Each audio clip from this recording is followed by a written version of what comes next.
5 News This Morning starts now. With school back in session, now could be a good time to check in with your kids about their mental health. Coming up, we'll share tips from local experts. And rainfall for us this morning, you can see, especially along and south of I-40, eastern portions of the river valley are getting a little bit hit with some heavy rain. We'll have more chances this week, including later this afternoon. We'll talk more about it coming up. And the woman accused of killing a mother and her unborn baby, Amber Waterman, will appear in court today for a mental status hearing.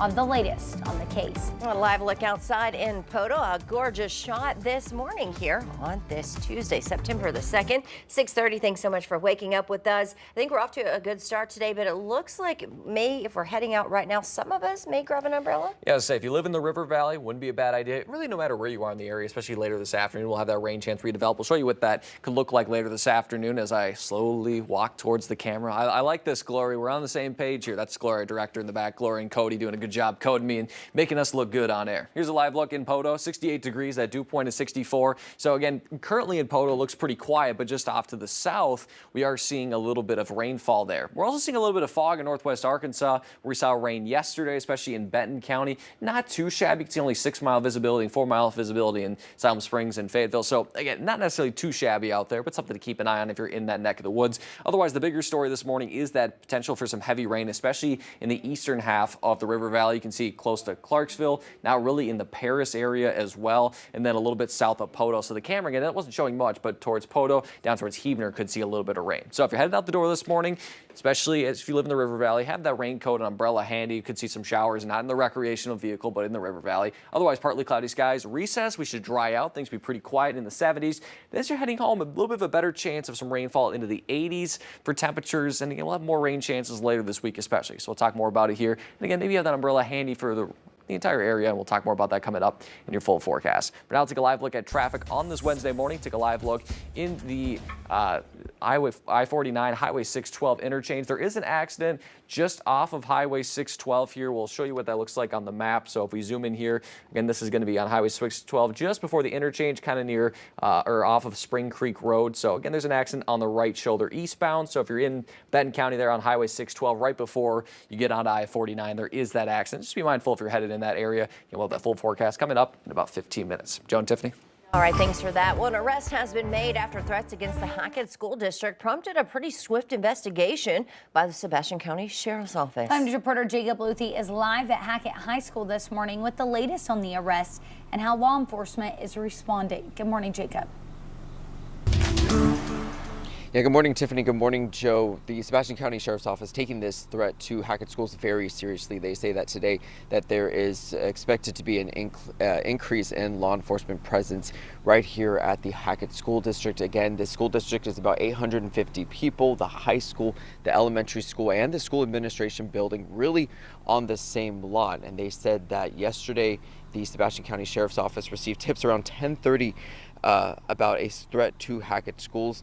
They say those messages stated that there would be a shooting at the schools today, September 2nd, and that harm would come to many students at the schools. The Sebastian County Sheriff's Office says that investigators worked throughout the day Monday to trace the source of those threatening messages and were able to make an arrest of a juvenile. Deputies say that they will continue to aggressively investigate all threats made to the safety of school children, and of course will continue to follow any new leads that may come in. And again, schools were canceled yesterday for Labor Day and are expected to continue again today. Right now, right before going live, there is a Hackett police officer that just entered into this area, into the parking lot. So again, they're taking this very seriously, especially as parents and students are expected to return today. And we were speaking, I went ahead and messaged the Sebastian County Sheriff's Office for any new information. They said that they can't comment right now apart from the press release that they sent yesterday because, again, this investigation is still ongoing. But again, parents and students expected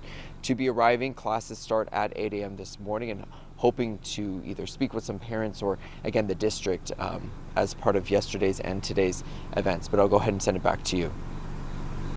All right, thank you for that update, Jacob. Well, this morning we're checking in with local mental health experts who say it might be a good time to do a mental checkup with your child. With the new school year underway, one expert says that monitoring your child's mental health is more important than ever. Starting a new school year brings many changes that can be stressful for both parents and kids. Sage Small, a mental health counselor at the Guidance Center in Fort Smith, says the biggest sign to watch for is any changes or unusual behavior, and suggests giving your child a comfort object to help them feel connected. Sometimes using objects like a necklace or a piece of clothing or something they can put in their pocket, touching that and knowing like, hey, this is a connection to somebody I care about. That could be a way that you can alleviate those anxiety items. Well, Small says parents can also help themselves cope with this major change by getting involved with their child's school and connecting with other parents. She says the bottom line is don't be afraid to talk to your child about school. Well, today the trial is set to begin for a Fayetteville man charged with first-degree murder. Jason Lawson is accused of killing his roommate, Benjamin Martin, during an argument in June of 2024. Fayetteville police say that the murder happened at an apartment near North Lapis Lane. Lawson reportedly told police that Martin raised a hammer towards him. Lawson then said that he opened a pocket knife and Martin fell on the blade.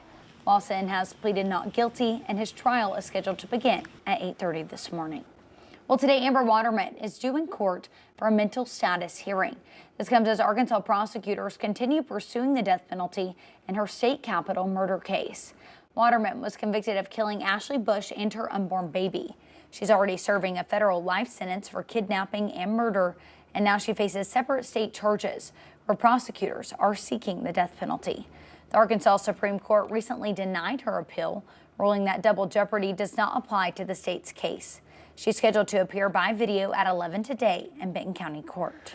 Well, the Arkansas Department of Environmental Quality is calling for more testing around the old Whirlpool refrigerator plant in Fort Smith, which closed back in 2012. The following year, the company admitted to leaking a toxic chemical into the soil and groundwater.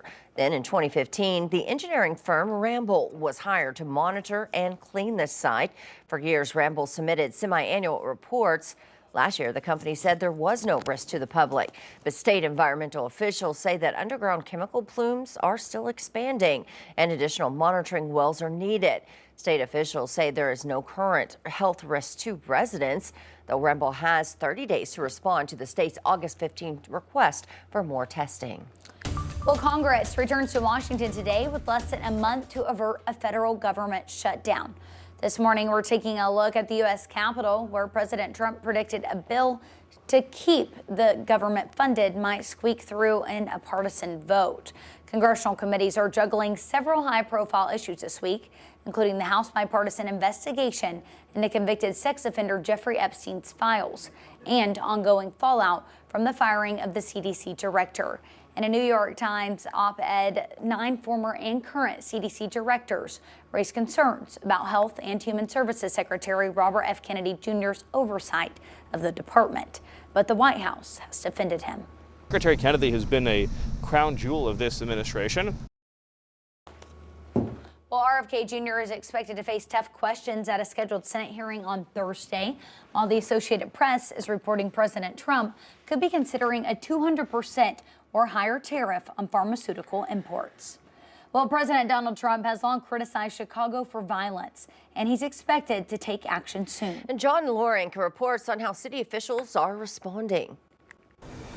Last month, the Trump administration called for federal troops to take over Washington, D.C., and now Chicago could be next. We will continue to go after the worst of the worst across the country, like President Trump has told us to do, focusing on those that are perpetuating murder and rape and trafficking of drugs. President Trump has repeatedly blasted Chicago about crime, and a federal immigration enforcement operation in the Windy City might start later this week, according to sources close to the matter.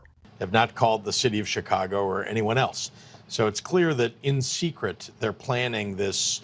Well, it's an invasion with U.S. troops if they in fact do that. Chicago officials are preemptively fighting back. Over the weekend, Mayor Brandon Johnson signed an executive order that says police will not collaborate with federal agents. As for Chicago residents, Opinions are mixed. We don't need a Band-Aid to cover up the problem. What we need is a solution. No offense to the president, but we actually need someone that's in this community. The residents deserve more. They deserve to feel safe. The crime should not take over the city. The crime should not make residents feel like they can't live everyday life. I'm John Lawrence reporting. Well, in Afghanistan, the search for survivors continues following the weekend's deadly earthquake. A 6.0 quake struck eastern Afghanistan late Sunday, flattening villages and triggering mudslides that wiped out entire neighborhoods. At least 900 have died and 3,000 were injured. Officials say the death toll could rise significantly as many people are feared to be trapped beneath the rubble. Always expecting these disasters to happen, but it feels like in Afghanistan, people really don't get a chance to just breathe.